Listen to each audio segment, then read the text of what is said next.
There is something rising in our societies, and we could say that we are entering into a period of the forerunners of DAJJAL, wal-iyadu billah. Our major leaders in the world gathering together, some of them saying that global warming is a good thing, that the fact that the ice is melting in the north is a good thing for us. But the reality is the opposite of what some of these leaders are saying, is that the earth is falling apart. Greenland, which is close to us, is now 45% melted. This is unprecedented. It is never known that Greenland would be melted like this, which means huge glaciers are pouring into the seas. And this will have an impact upon us. This heat that is being trapped is causing confusion. In India itself, cities are running out of water. And they say that by 2020, 21 cities in India alone will have no more groundwater, no more fresh water. And with these droughts and confusions, water is also coming abnormally in other places. In the Midwest of the United States, there are epic floods.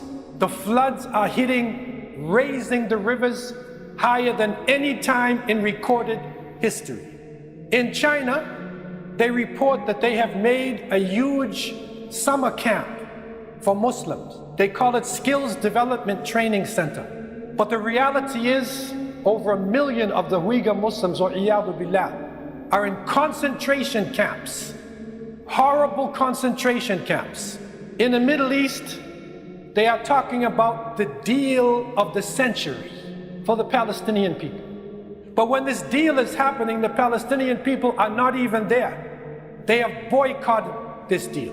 This is a contradiction. There is something rising in our societies, and we could say that we are entering into a period of the forerunners of DAJJAL, wal-iyadu billah, Rawad al-Dajjal. And the Dajjal, the Antichrist, has been described as a trickster, a deceiver, a master deceiver, a fraud, one who makes fake news, the ultimate trickster.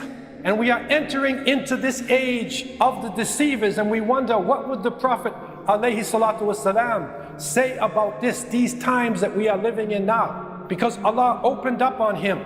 He did not speak from himself. And it is reported that the Prophet ﷺ has told us, there will come upon the people years of deceit, sanawatun khadda'at, in which the liar will be believed and the truthful person will be considered a liar.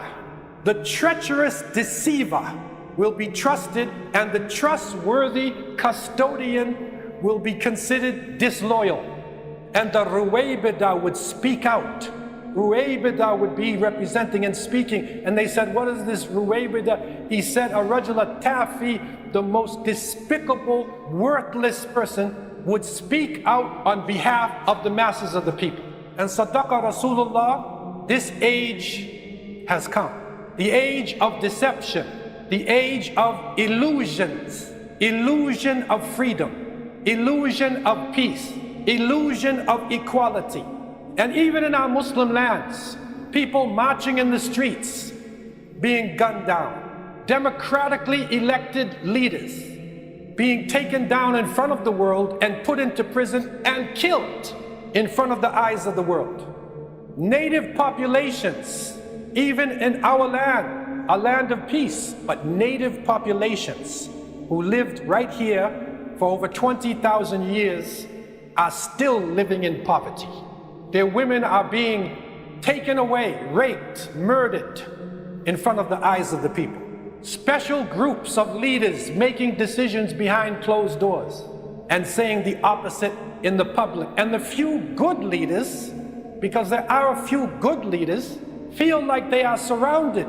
They feel like every word that they say is being monitored and they could be attacked. So this is the age of the worst of people. And as believers, we take comfort in the fact that Rasulullah ﷺ spoke about this that would happen. And he told us, you will find amongst the worst of people on the day of resurrection is the two-faced person. The one who comes to one group with one face and another group with another face. Sanawatun khadda'at. And it is difficult for us as the common people in an age that we are living in. It is difficult because in the past and many times, in times of justice, the truth has power to it. If a person is true, it should be recognized.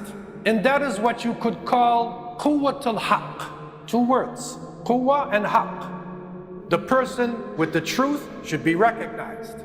But the reality is, turn the two words around. Not quwwatul haqq, haqqal quwwa. And haqqal quwwa is might makes right. So whether the person is right or wrong, if they have the strength, then they are right. This is a deception.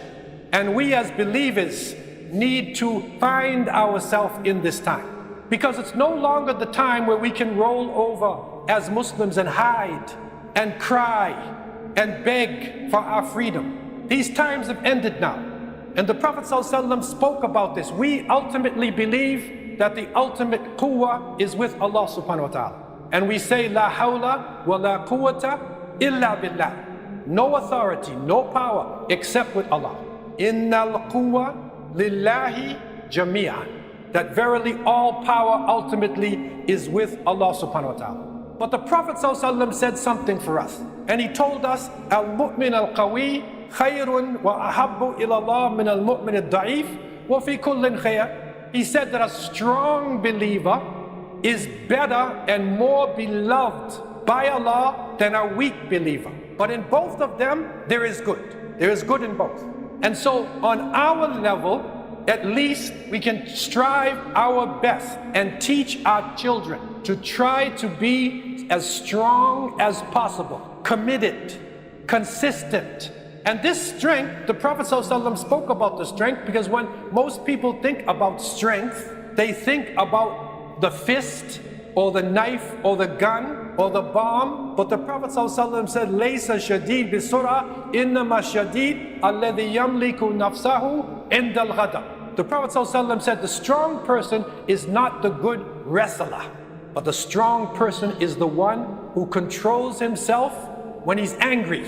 Self-control. So our strength needs to be the strength of our character, the strength of our spirituality, and the strength that we need, strength of the mind to culture our knowledge, study as much as we can, study our traditions, study the sciences of this world. Ask Allah for hikmah, wisdom, because wisdom is so needed in this world that we are living in today, the time of sanawatun khadda'at. So let us try to nurture in our youth to be strong in everything they do. Strong students in school, strong at work, strong in any task that we are doing. And our unity gives us strength.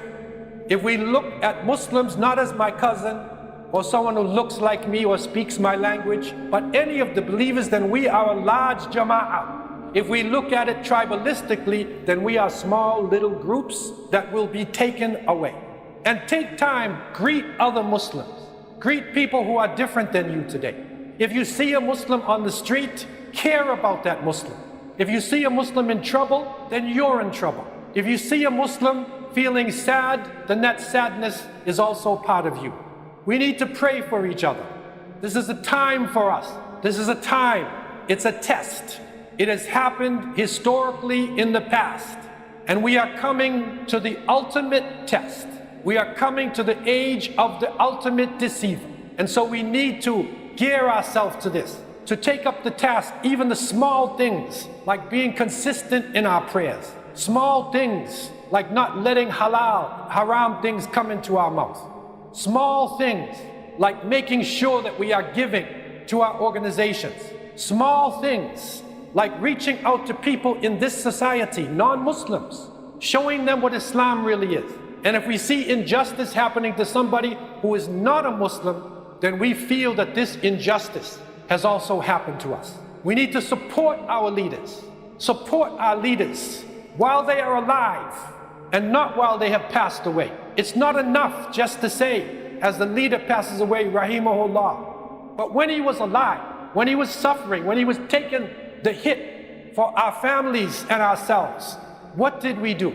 Even if it was just a prayer, any way of support, keep vigilant.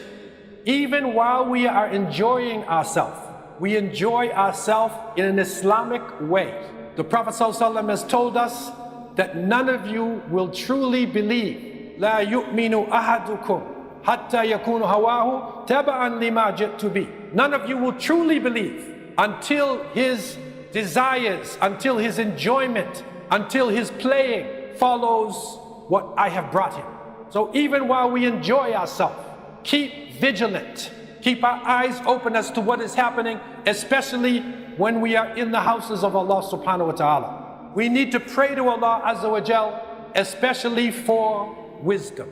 Hikmah, putting things in the proper place. And if we hear something of wisdom, we need to think about it. Take it in.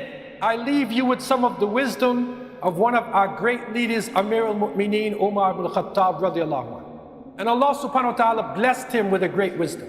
And blessed him with the type of spirit that we need today, that when he would walk down a narrow alley, that the evil demon shayateen would go the other way.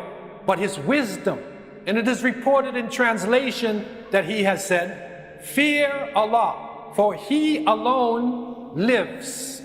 All other things will perish. Think about this. The one we need to fear is Allah subhanahu wa ta'ala. Everything else, every president, every prime minister, every power will perish except Allah. And he gave us a beautiful advice for ourselves in these sanawatul khadda'at. He said, be dignified, honest, and truthful. Dignified, not arrogant, but dignified. You respect yourself and you respect other people. And honest and truthful. And he said, radiallahu anh, trust is that there should be no difference between what you do and what you say and what you think. That is the true trust. There should be no difference between what you do, say, and even what's in your head, to not be a hypocrite deceiver. He also said, do not be misled by hearing of someone's reputation. Don't be misled if you hear the reputation of a person. He also said, radiallahu anh, do not depend upon the morality of a person until you have seen him behave while he's angry. Don't believe in the morality. But if he's angry, see how he acts. Then you know who that person really is. Remember what the strong person is that the Prophet ﷺ said, الَّذِي يَمْلِكُ نَفْسَهُ عِنْدَ الْغَضَبِ. The one who controls himself when he's angry. That's the strong person. That's the one that we need to follow and we need to respect. And so we take this time as we go into this rest period to remind ourselves not to rest. Because Allah subhanahu wa ta'ala is hayyun la yamut. Allah is alive and will never die. Keep vigilant.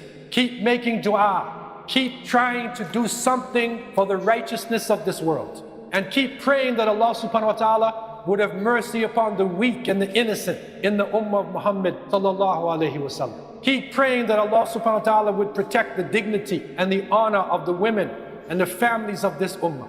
Keep praying that Allah subhanahu wa ta'ala would protect and strengthen the men of this ummah and raise up balanced leadership into our world. And keep praying that Allah subhanahu wa ta'ala would take yourself and all of us out of this world with kalima la ilaha illallah Muhammadur Rasulullah